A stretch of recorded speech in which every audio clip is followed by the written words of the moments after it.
केलं चालू. नमस्कार मंडळी, मी निखिल काटे लोकसंवाद मराठीच्या राजकीय कट्ट्यावरती सर्व प्रेक्षकांचं स्वागत करतोय. सांगोला नगरपालिका निवडणूक 2025 नुकतीच पार पडली. यामध्ये आमदार शहाजी बापू पाटील यांचे जे काही उमेदवार होते त्यांना घवघवीत यश मिळालेलं आहे आणि नगराध्यक्ष उमेदवाराचा जो झेंडा आहे तो खरं तर या सांगोला तालुक्याच्या नगरपालिकेवरती आनंदभाऊ माने यांनी रोवलेला आहे आणि तेच खरं तर राजकीय कट्ट्यावरती आपल्यासोबत चर्चा करण्यासाठी आलेले आहेत. आणि त्यांचा जो काही मूळ उद्देश होता तो खरं तर विकासाचा अजेंडा ते येणाऱ्या काळामध्ये कसा राबवणार आहेत या संदर्भात खरं तर आपण चर्चा करणार आहे. भाऊ, जो आता विकासाचा जो काही अजेंडा तुमचा असणार आहे तो कशा पद्धतीने तुम्ही येणाऱ्या काळात राहणार आहे? आता आजचा दिवस तर निकालाचा म्हणजे चांगला गेला. आम्हाला पाठीमागच्या वेळेस मेजॉरिटी मिळाली नव्हती, त्यावेळेस आमचे 15 सदस्य निवडून आले.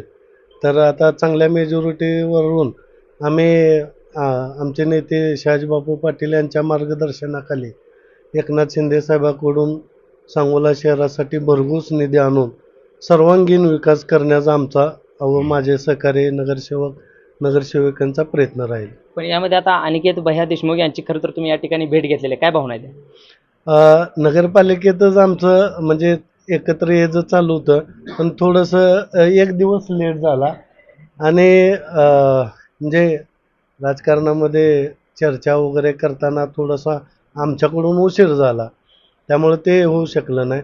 परंतु आमचे नेते शहाजी बापू येणाऱ्या पंचायत समिती, जिल्हा परिषदेला किंवा इतर निवडणुकीला भैयासाहेब आणि बापू एकत्र येऊन निर्णय घेतील ही अपेक्षा ठेवू. पण यामध्ये प्रामुख्याने आता सांगितले की तुमचे नेत्या शहाजी बापू पाटील खरं तर बापूंनीच विजयाची जी काही सभा होती ती सांगोल्यामध्ये खरं तर पार पडली. त्याच्यामध्ये जे कार्यकर्ते होते, जे मतदार होते ते मोठ्या संख्येने उपस्थित राहिले होते आणि बापूंनीच त्या ठिकाणी सांगितलं होतं की विजय सभेतून की जे तहसील कार्यालय आपलं सांगोल्यामध्ये आहे तर त्या तहसील कार्यालयाच्या आवारामध्ये स्वर्गीय गणपताबांचा जो काही पुतळा आहे तर ते त्या ठिकाणी मी बसवणार आहे. मग तुम्ही आता निवडून आलेली बॉडी पण तुमची आहे, नगराध्यक्ष पण तुमचाच आहे, मग तो प्रस्ताव तुम्ही पहिल्या बैठकीमध्ये तो मंजूर करणार का?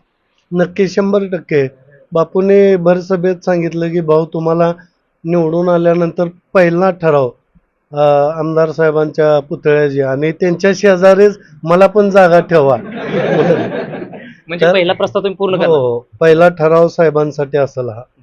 तर आपल्यासोबत आनंदभाऊ माने होते आणि त्यांनी जो दिलेला शब्द होता तर तो येणाऱ्या काळामध्ये म्हणजे पहिल्याच मीटिंगमध्ये तो पूर्ण केला जाईल अशा पद्धतीने त्यांनी आश्वस्त केलेला आहे. धन्यवाद.